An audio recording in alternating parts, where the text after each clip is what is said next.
Can obstructive sleep apnea develop secondary to PTSD? Let's dig in and find out.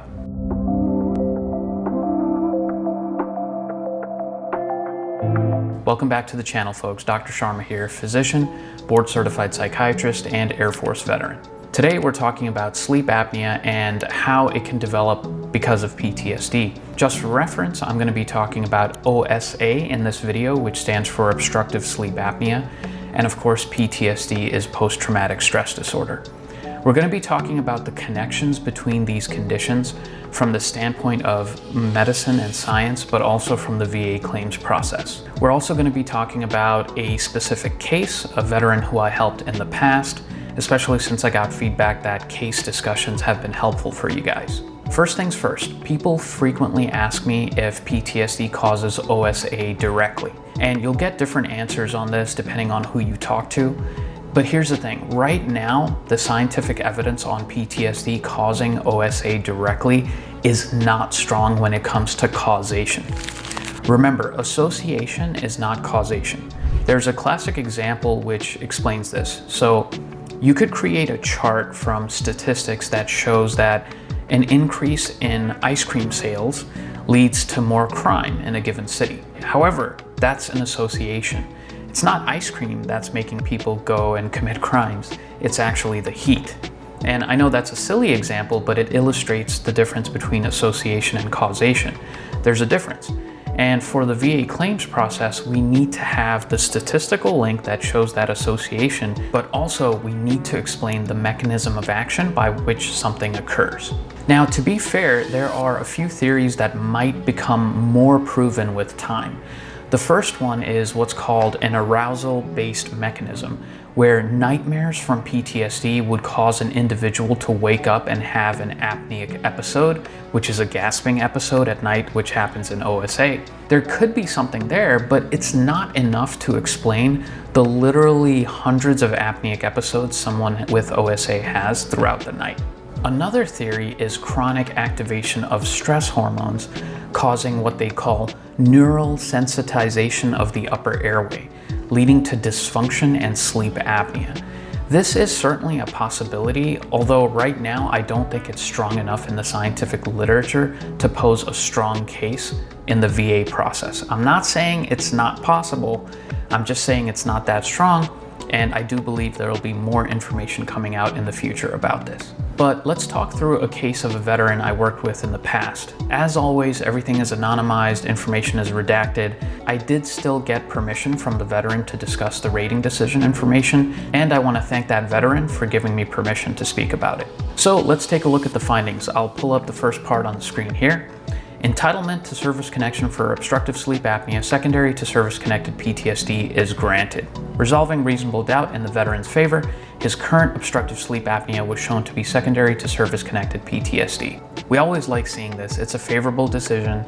I blocked out the second finding because it was not relevant to our discussion today, but it was another condition that I helped the veteran get service-connected through this evaluation process. Let's look at a little bit more on the details from the findings. As to the question of nexus, the record includes a positive medical opinion from a private examiner, that's me.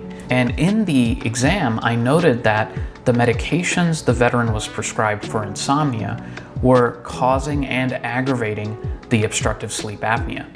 And I explained how the prescribed medications actually did that in the mechanism of action that they have. That is specifically through respiratory depression, relaxation of the upper airway muscles. And in addition to that, I cited medical literature that actually supports this and shows how this happens in people with obstructive sleep apnea. And there are a lot of medications that have the potential to do this. This includes benzodiazepines. Those are medications like Xanax, Ativan, Klonopin. They're usually used for anxiety and panic attacks in PTSD and other mental health conditions. These medications work on what we call GABA receptors, the same receptors that alcohol works on. There are also hypnotics like Ambien, Restoril, and other medications used for insomnia in PTSD and similar mental health diagnoses. These medications cause the person to become sedated. It slows down their breathing. Again, it weakens the upper airway pharyngeal muscles, causing this part to be more collapsible. and that causes obstructive sleep apnea. I also wanted to mention that more recent scientific literature has also shown that medications like Zoloft, Lexapro, Prozac, which are SSRIs, also cause OSA through increasing the number of apneic episodes per hour and lowering oxygen saturation. So that's right, those medications can cause and worsen OSA directly. These SSRIs can also cause weight gain, and we know weight gain is one of the most significant causes of OSA as well. Now let's go a little bit further into the findings. The board can find no persuasive reason to discount the findings of the private examiner. Now, in this case, the veteran did get a CMP exam, and the CMP examiner provided negative opinions, okay? So they said that there was not a nexus between the PTSD and sleep apnea. But the board had to go with the exam that was more comprehensive and had more probative value. They found that the VA examiner's negative nexus opinion regarding the causal link between these conditions was inadequate and therefore unpersuasive. They said that the opinion was overly general in nature and does not address the specific conditions of the veteran's case. In this case, based on the above evidence, they had no basis on which to discount my opinion. So the board found that service connection is warranted secondary to service-connected PTSD. A great decision based on the evidence and sound, reasonable science. Now, the last part of the findings, medications the veteran was taking for insomnia due to his PTSD aggravated his sleep apnea beyond its natural progression. I provided detailed rationale and scientific evidence that supports this. So there you have it, one of the many ways to get OSA connected secondary to PTSD. But remember, this was indirect. Medications being used to treat PTSD caused the OSA rather than the PTSD itself. Now that's it for the case, but let's talk a little bit more about OSA, specifically with weight gain. Obesity is a major cause of OSA simply due to the fat tissue that surrounds the respiratory tract that leads to compression and collapse of the airway while we're sleeping. This is what leads to these episodes of gasping, or what we call apneic episodes. But here's the thing, mental health conditions, including PTSD, can actually cause weight gain and even obesity. In mental illness, one common coping strategy tends to be binge eating or overeating. It's the body and brain's way of trying to lift your mood. And obviously, what types of foods lift our mood? Sweets, foods high in carbohydrates, fried foods, fast food, chips, you get the idea. These foods lift our moods in the short term by increasing dopamine, but not long term. Also, people tend to eat food that is easily accessible because of the low energy and motivation from conditions like PTSD. And of course, foods that are easily accessible tend to be unhealthier for us. As always, we have to go to the science behind it. There was a study conducted at a post-deployment clinic from 2004 to 2007. They evaluated veterans coming back from Iraq and Afghanistan with PTSD and depression. They measured depressive symptoms, PTSD symptoms, and binge eating. PTSD and depressive symptoms were associated with meeting binge eating screening criteria, leading to being overweight and obese. There are other studies about mental health symptoms causing obesity, but this one was specifically in veterans. And keep in mind, people who go into the military are generally both physically and mentally healthier than the general population, so this is significant. We also have to keep in mind, like I mentioned earlier, psychotropic medications, which are medications used to treat mental health conditions. Many of them are notorious for causing weight gain. This includes antidepressants, mood stabilizers, antipsychotics. These can all cause significant weight gain over time. So PTSD can cause OSA through the intermediate step of obesity.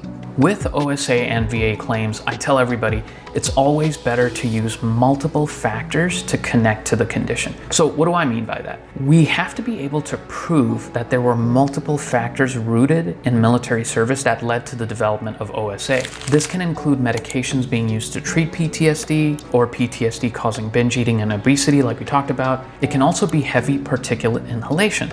That's any of us who are deployed to the Middle East or Afghanistan, basically any of the PACT Act areas were exposed to heavy particulates. And heavy particulates come from a lot of different sources in the field. This includes burn pits being a major cause, of course. There was a very recent study published in April of 2024, this year, in JAMA, which is a very reputable journal of the American Medical Association. They looked at more than 459,000 veterans who had deployed to bases with burn pits between 2001 and 2011. They also followed up with these folks through December of 2020. For every 100 days that someone was deployed to a base with a burn pit, their risk of having asthma, chronic obstructive pulmonary disease, hypertension, and even ischemic stroke increased.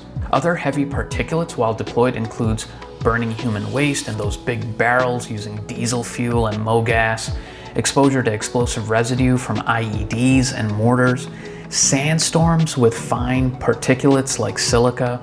These heavy particles cause OSA through 3 different mechanisms. First, they increase resistance in the airway, causing airway collapse, which leads to those apneic episodes. The resistance causes mouth breathing. This is what also causes dry mouth in a lot of folks with OSA. When the mouth is open in this way, the mandible moves down and the tongue is displaced, limiting the airway and leading to more apneic events. Finally, inflammatory mediators. The body releases these inflammatory cells to try to attack the heavy particles because it thinks it's a foreign invader, like an infection.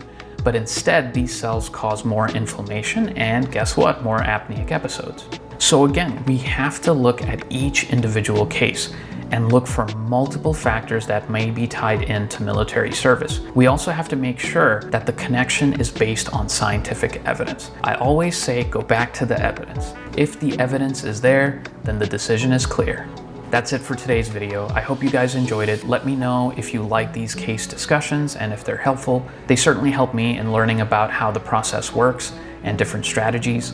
If you found this helpful, please like the video and subscribe to my channel. It really helps and it tells me that I'm doing something right. Also, please drop a comment below if you have a request on a topic that you want me to cover.